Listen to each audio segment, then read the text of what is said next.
Okay, good afternoon everybody. This final panel, and we really don't have a huge amount of time, is committed to discussing the role of Israel in the diaspora, the role of the diaspora in Israel, and various things in between. When I was contemplating the nature of the panel, one of the first thoughts that came to my mind was the famous Shai Aglon story that many of you would have heard. The story of the goat. And the boy who follows the goat into a cave, and the goat takes him all the way to the area of Tzfat, and the boy falls in love and decides not to go home. And he sends a note with the goat, and it's in the ear of the goat. And the goat returns to his father who's distraught. And the father doesn't see the note. And in his anger, he hits the goat, and the goat dies.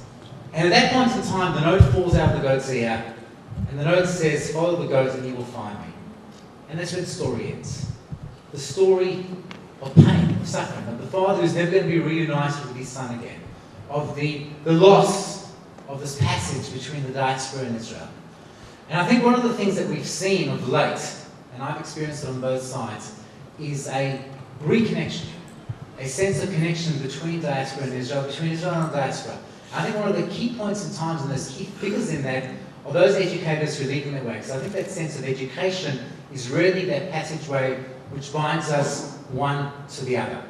And what we're going to do this afternoon in our final session is to explore some of these themes. Some of these themes which really look at diaspora in Israel and Israel and diaspora. And hopefully our four speakers will bring something to bear on that.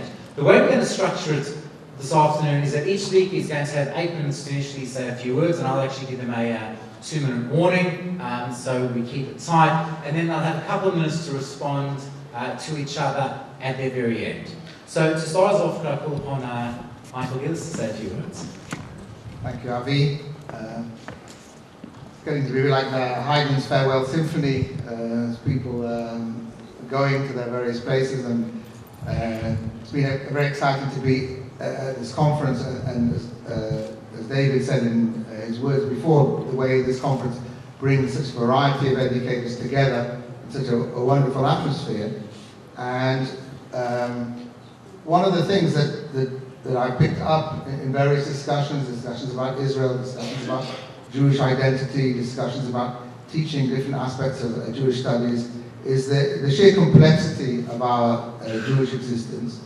I think that those of us who are deeply engaged in Jewish education, maybe part of our attraction to it is that we're in love with that complexity.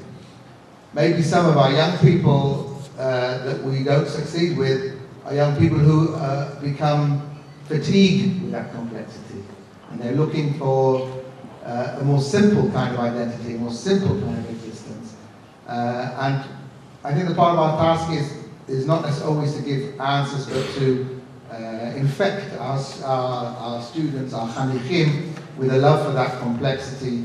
I go back to a famous article by the scholar of Jewish thought, Simon Rabidovich. It's one of those pieces that you don't actually read it, you just have to know the title, called The Ever-Dying People. And really the thesis of the article is that the secret of Jewish survival is our sense that we're always dying. And that anxiety propels us forward.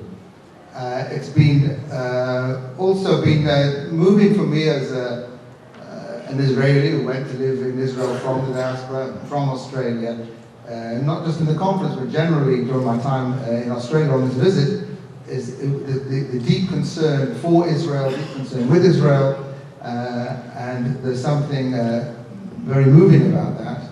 But what I've also picked up as we've talked about some of these topics of Israel education, Zionist education, is the increasing need for nuance, and the need to develop a commitment, but also to be able to educate for nuance, for critique at the same time. And that's not an easy thing to combine those two things.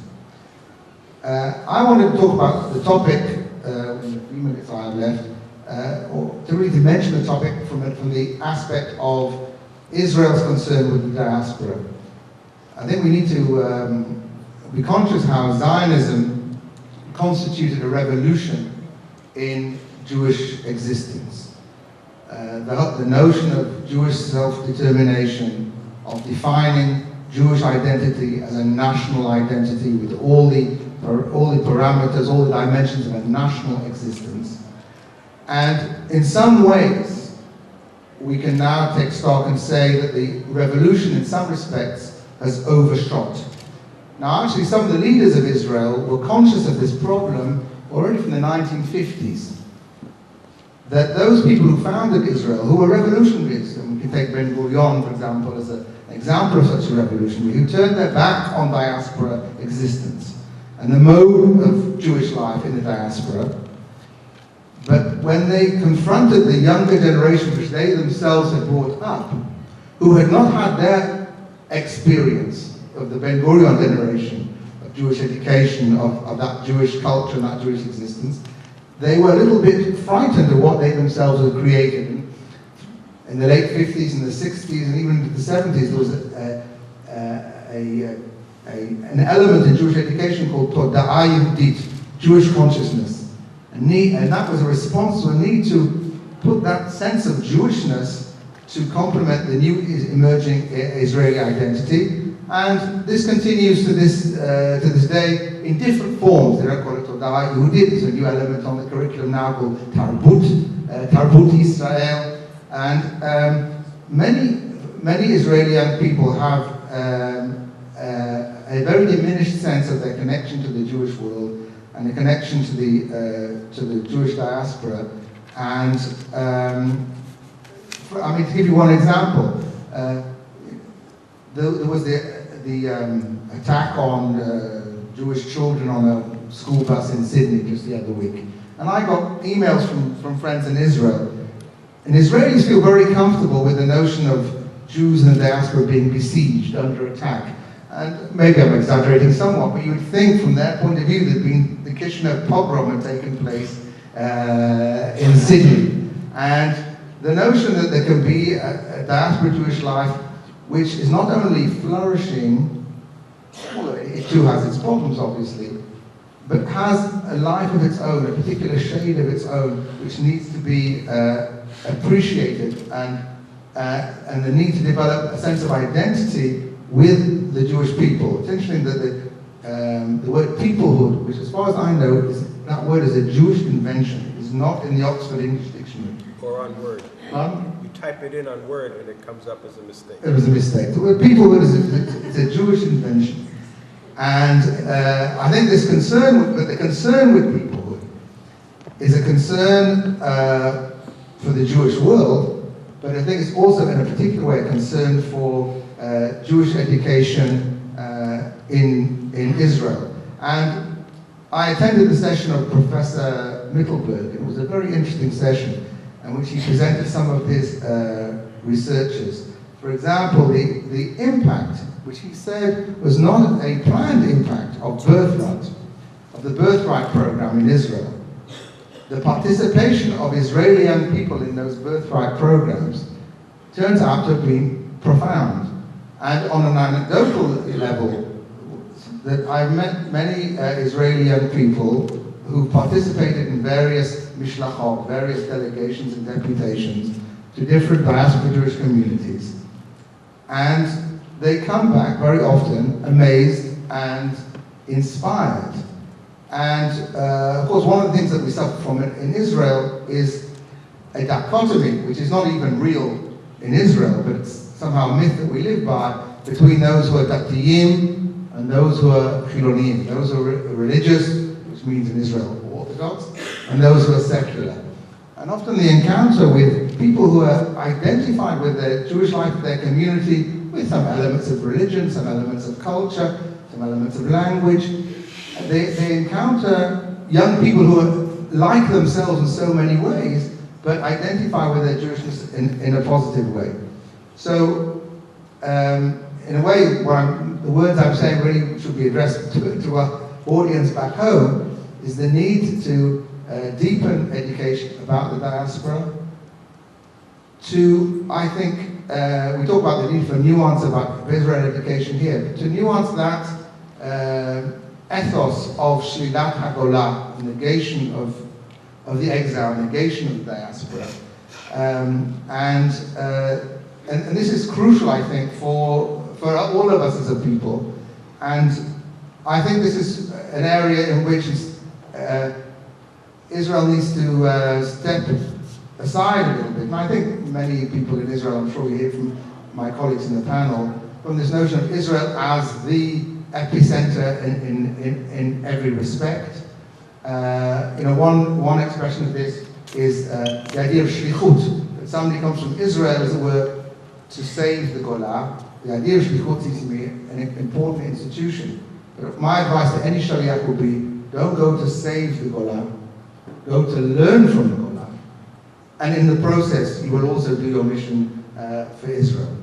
So I guess, to sum it up in half a sentence, that my call is that the emphasis that we see increasing on Israel education needs to be part of a broader picture in which what we might call diaspora education becomes more central in Israeli education, so the notion of Jewish peoplehood can have meaning as we go deeper into the 21st century.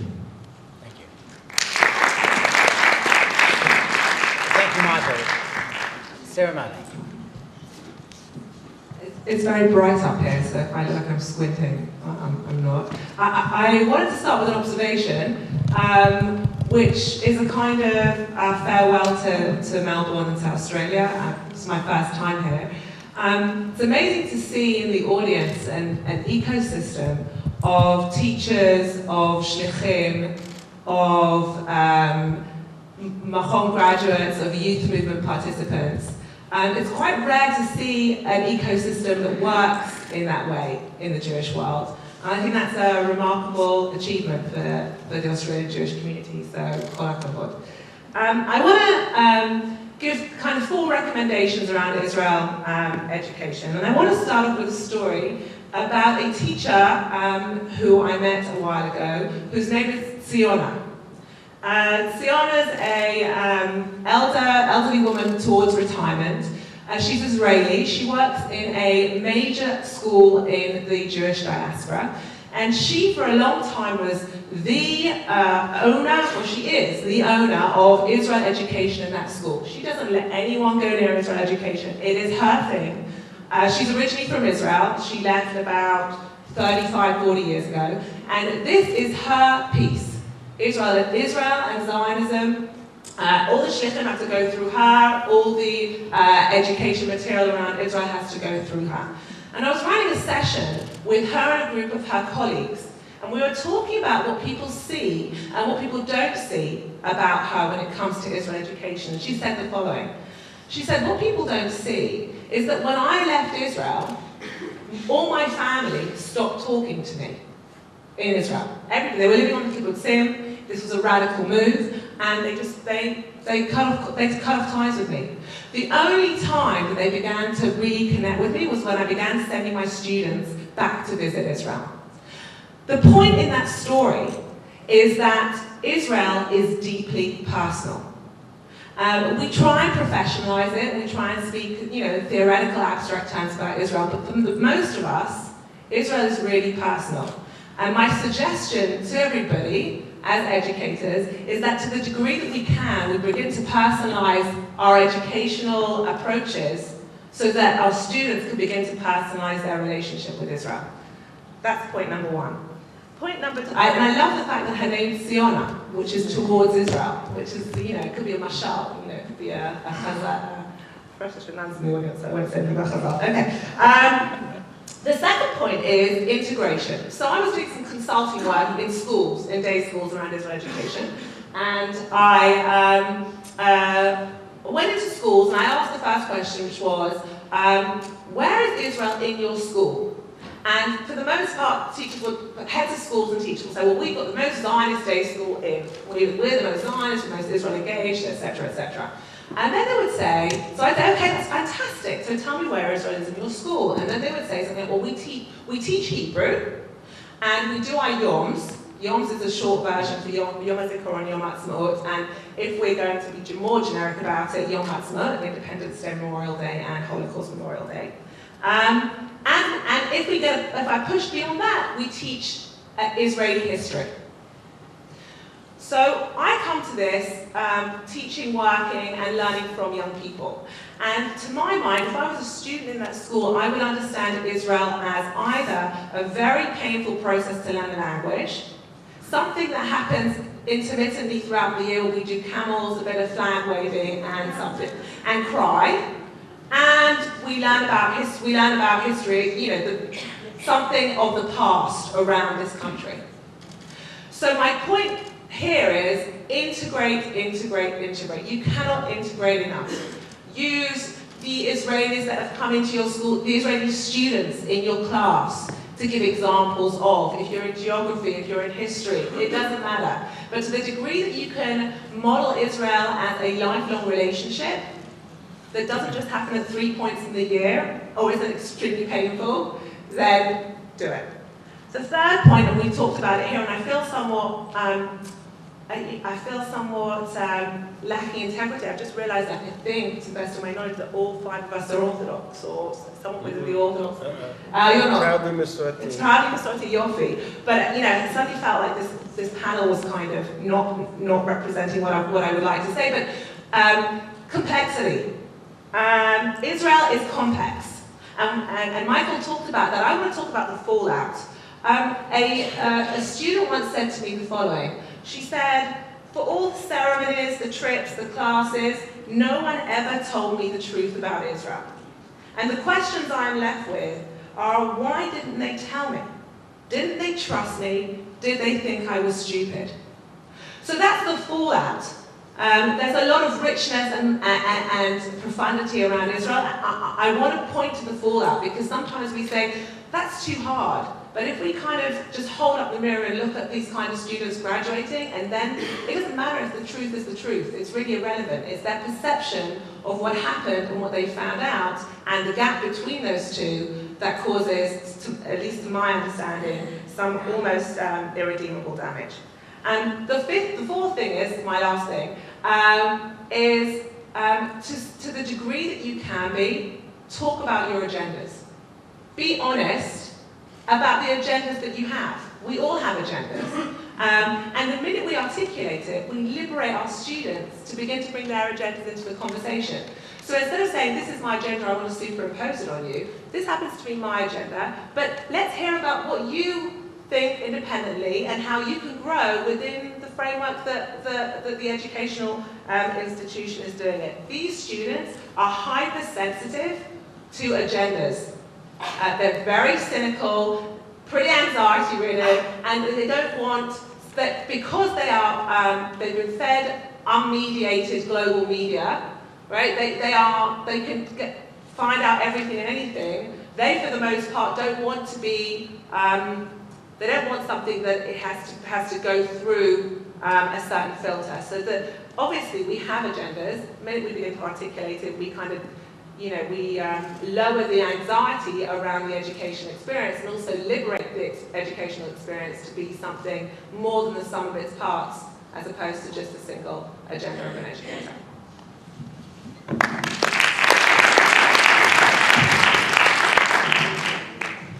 David Burns. Okay. In 2006, the Bronfman Foundation did a study of young American Jews, non-Orthodox, under the age of 35, in order to assess what was and what wasn't their connection to Israel. I want to give you a little bit of an excerpt from that study. Two of the questions that were asked were, number one,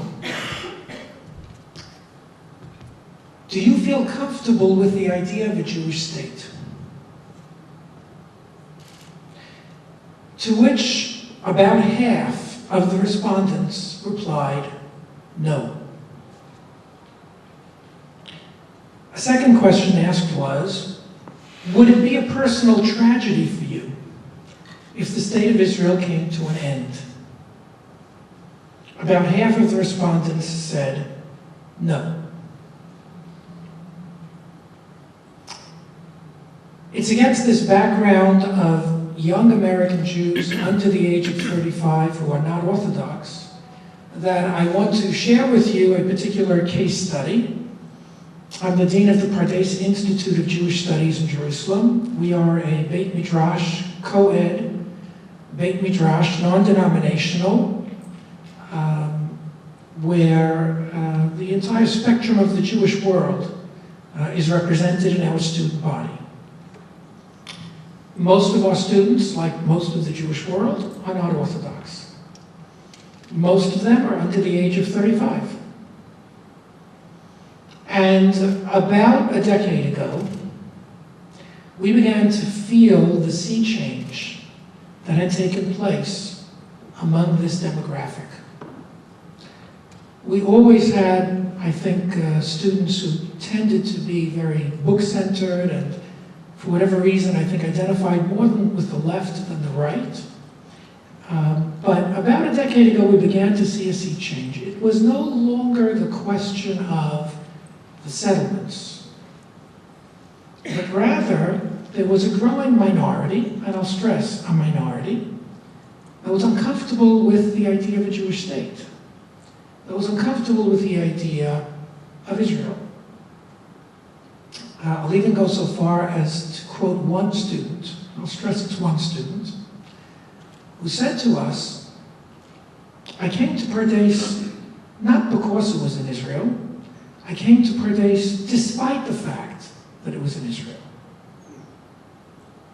That was greatly shocking to us.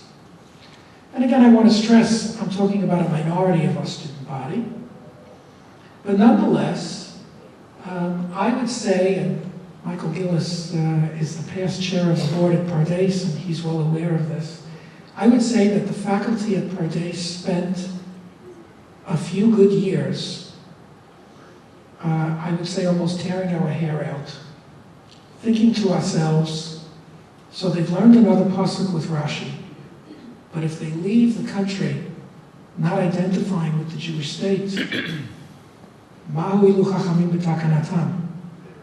have we gained for all of our work? And so we've gone through a very, very difficult process. The first thing I will share with you is that we reacted very emotionally in the beginning. To hear comments like this is very disturbing for a faculty, most of whom are Olim, who pulled up roots from another country and staked their whole lives on the Jewish state. It was very, very hurtful, threatening, shocking. And we had to get over that stage. And it took us time to get over that stage. It was not easy to get over that stage. But after many hundreds of hours of discussions, we began to develop a plan.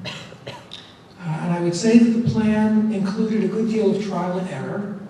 And I don't want to sound as if, don't worry, we've solved it, we figured it all out. But we have made progress. And one of the first stages in making progress, and perhaps this can be helpful to some of you, is that we learned to gain a little bit of professional distance. We learned to be able to take some of these comments with a degree of equanimity and to be able to respond to them, not emotionally, but with discussion and affirmation and program. So I'll share with you some of the things that we've done. First of all, we put a much greater emphasis on Israel education. 10 years ago at Pardes, our assumption was people are coming to Pardes, they're coming to Israel.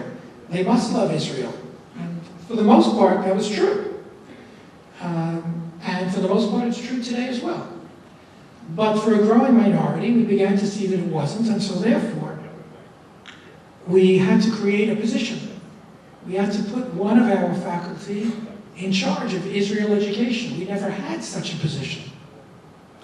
We just thought that love of Israel, if it didn't exist already, would come by osmosis. That's what it had done in the past. You take people on Tiyulim, you bring them into Israeli homes, and you just catch that fever.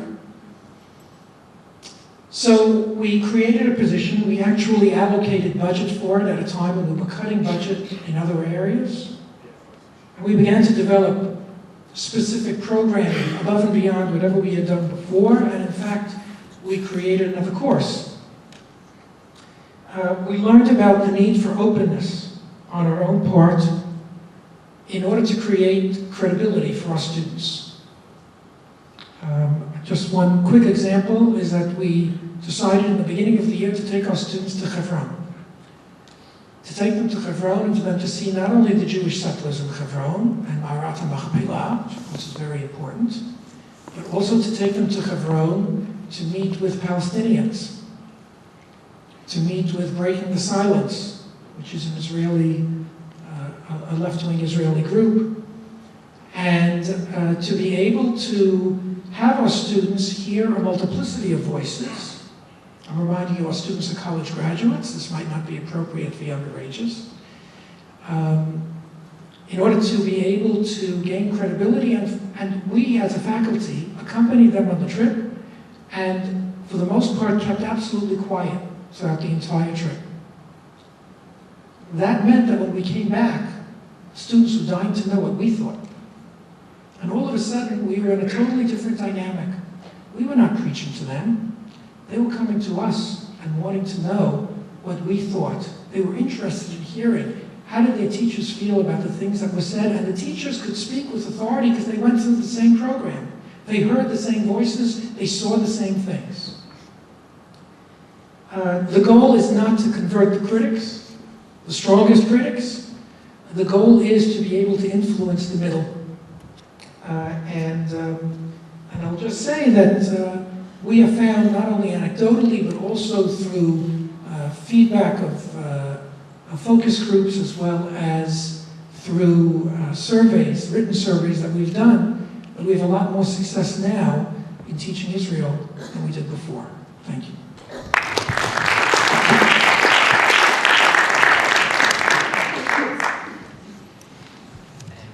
Finally, David Braxton. I'm still getting used to the idea of thinking of myself as a goat, but if I can overcome that. I want to pick up on something that Michael said and express a concern give expression to the same concern that David raised, and I think they're somewhat interconnected. I fully agree that there is a tremendous need for peoplehood education in Israel. It's something sorely lacking, and again, in my introductory remarks before, the sense of peoplehood that one gets traveling around the world and seeing how the community comes out in support of Israel is something that I think Israelis are far too unaware of, and part of our job in Israel. At the same time, I have a growing concern about peoplehood education in the diaspora and how it's developing and why I think it's developing the way it is. A couple of years ago, a global task force on peoplehood education was produced, and they put out a book called Jewish Peoplehood Education, Framing the Field.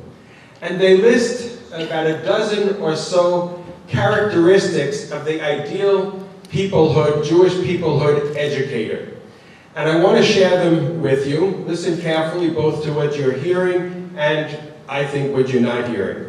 The ideal peoplehood educator, after training, will have an awareness of being a part of the Jewish people, commitment and responsibility to the Jewish people, sense of belonging to something larger than oneself, to a holy people, ability to understand the Jewish collective prism and embrace it as a personal core value, care for the well-being of others, both within and without one's own people, active search for connection and activism towards strengthening the Jewish collective, passion for lifelong learning and engagement, commitment to tikkun olam as a core value of the Jewish people, treasuring and contributing to the culture and heritage of the Jewish people, ability to use peoplehood language, and a passion to transmit this message to others. I don't know if you're sensitive to what you didn't hear, as I am, but there is not a word about Israel or Zionism, even in the description of the ideal educator, never mind what we can actually achieve in practice. Nor, although there's an ability to use peoplehood language, not a word about being able to use Hebrew, even in the ideal peoplehood educator. And to me, this is I'm concerned here that the growing interest in peoplehood education is in some ways an escape from the difficulties of Israel education. The more difficult Israel becomes to contend with, the more there are young Jews who are distancing themselves from Israel, the easier I think many in the world of Jewish education find it to substitute a push for Israel education instead as a push for peoplehood education. And further convincing me that this may indeed be the case, in the same book, it does mention Israel at one point, and it says in regard to Israel, the centrality of Israel in the formation of a Jewish peoplehood needs to be revisited, reinterpreted, and rearticulated. And to me, that also means rejected. I may be reading too much into it, but this revisiting and reassessing the role of Israel in Jewish life after all the years that we've struggled to push for the centrality of Israel in Jewish life is to me of great concern. And it's also the concerns that I have here from reading this book were actually, for me, expressed in an effort that I undertook a couple of years ago to organize a conference on Zionist education in Israel. I got to the United States to try to get buy-in from people who would be coming, who would be supporting the conference, and a number of things came across in the process. One was, we're prepared to talk about Israel education, we're not prepared to talk about Zionist education. Zionism it's not productive, it's not useful to use the term Zionism. Again, the more difficult Israel and the Zionist entity have become, rather than embracing the opportunity to reclaim and reframe the Zionist idea, there was a retreat from it. The other thing was, it was said to me explicitly, David, stop talking to us about the centrality of Israel in Jewish life. Israel is not central to Jewish life, it's integral to Jewish life. The difference between those two things might be subtle, but it was said to me very clearly. In the end, we ended up having a conference not on Zionist education in Jerusalem, we ended up having a conference on Israel and the formation of Jewish identity in Chicago. Okay? We shifted. But it was important for us. We said we need to speak to people where they're coming from and on their own ground. And we got to Chicago, and in the course of the conversations we had there, one of the organizers of the conference, who was very active in the field of Israel education, said, David, stop referring to us as diaspora Jews. We're not diaspora Jews, we're Jews who live in North America, just like you are Jews who live in Israel. And I said to her, I said, years ago already, we stopped talking about the galut. God forbid, there is no more galut, there's no more exile. But diaspora, it's not said disparagingly, but it reflects a worldview that Israel has been and should continue to be central in Jewish thinking, in Jewish thought, in Jewish consciousness, in Jewish worldview. And the reality is that the diaspora is a dispersion of people from outside of Israel. What we do about it, what the relationship is open to question, but the terminology is legitimate. And again, the argument was it's not helpful to the conversation, it's not helpful to developing the relationship. I don't know what the answers are to those questions, to those concerns. I don't know how relevant they are specifically to the communities you come from. But I'm concerned that the same things that are reflected in these pieces and in these anecdotes may indeed be coming to Jewish communities around the world. Thank you. Thank you, David. I'm going to ask each of our speakers in the order that they spoke in the first instance, just if they've got a couple of extra comments they want to make for a minute or two, please go ahead. I'll try and be disciplined. Because there is, I think, much, I found much food for thought in what my colleagues here had to say. I think that there does seem to be some regrouping happening. And I think that we all made aliyah to Israel at different times. And I think that when we made that act for whatever reasons we had for doing it, we had a sense of being somehow chalutzim, ifnei hamachane, of being those who go at the front, being at the forefront. And some of the messages we're getting from the Jewish world is, well, sometimes it's in a very negative sense of like, you're on your own now. In Australia, it's a very different experience. And I think this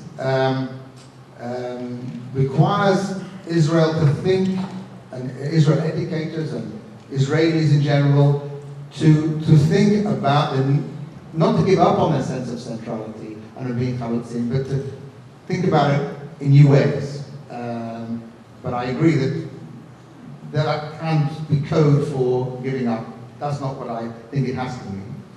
The other thing that I wanted to say is that I think we need to pay attention to the margins.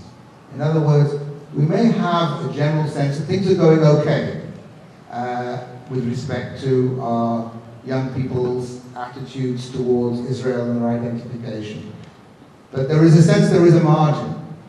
And David talked about the students who come to Paradise and seeing that margin, still a margin, but it's a widening margin, of people who are uncomfortable, disaffected, alienated, and we need to pay attention to those margins while they're still margins, and think about how they can be included.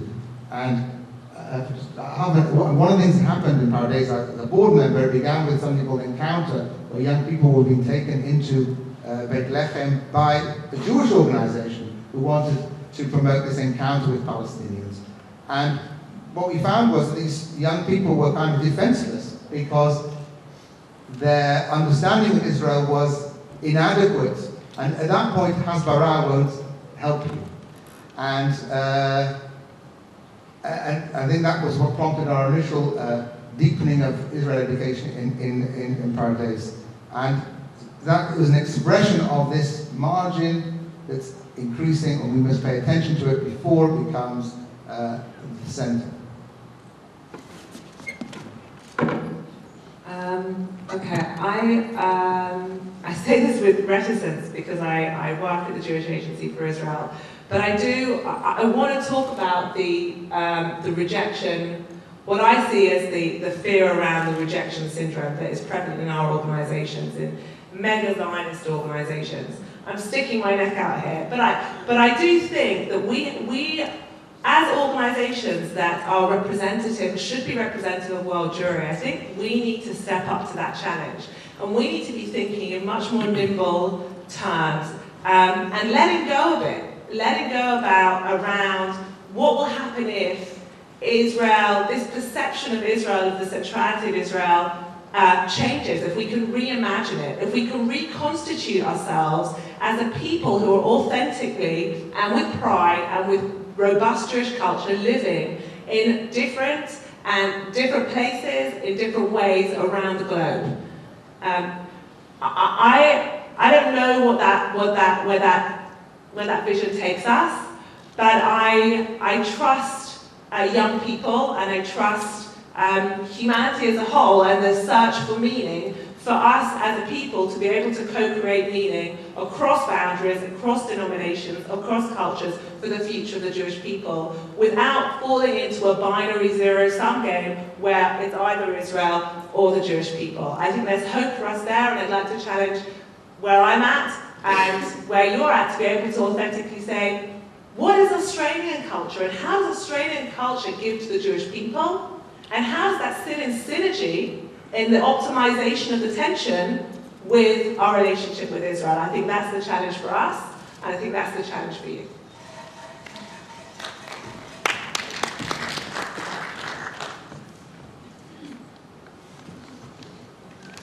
I thought I had another 2 minutes to prepare my remarks.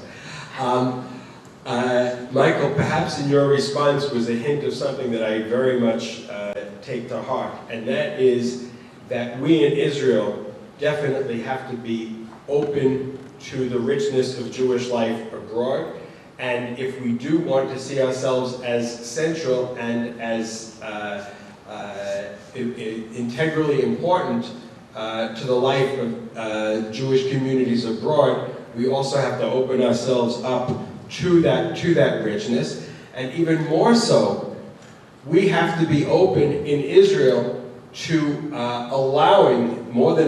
encouraging Jews outside of Israel to be engaged in shaping, informing what the Jewish state is ultimately going to look like.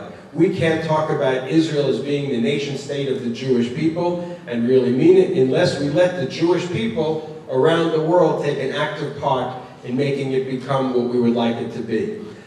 So our job back in Israel, I think, is to make sure that within the Jewish Agency, within the World Zionist Organization, within the Israeli school system, and so on, we teach that respect and that openness, and make sure that if there's input coming from the diaspora, that it will be welcomed in Israel. And your job here, even for those who are disaffected or marginalized or less close to Israel, to find the ways to engage them, to let them know, let them think of Israel as a work in progress, as an incredible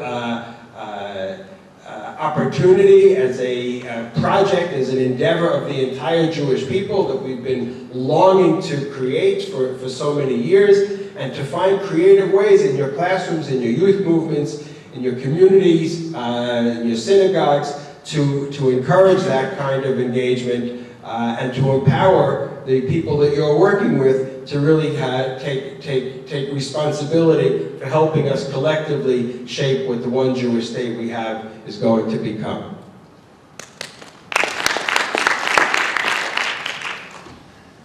I'll just pick up on what Sarah said about not having a binary approach. I think it's really very important for us to see nuance and gray and complexity and to convey that to our students. Of course, again, age appropriately. I think we want to inculcate a love of Israel from a young age, but as students get older, I think that it's important to introduce those levels of complexity. I'll just give an example, again, of something we do at Pardes. We have what's called the social justice track, in which the students study texts about social justice, and then they do field trips in Israel in which they see some of the problems that Israel has, whether it's wheelchair accessibility on Rehov Emek Rifa'im, or whether it's the question of civil rights of the Arab minority in Israel. They see all sorts of problems. What they also see along the way are people who are trying to deal with those problems. They encounter all sorts of organizations that are trying to remedy those problems. And students really appreciate that. They appreciate the fact that we're not hiding the problems from them, and we're also showing them that there are people who are working on these things. No society is perfect. Israeli society is certainly not perfect. And I think that that has been a winning formula, again, for our post-college students as well. Thank you, David. And thank you to all our panelists.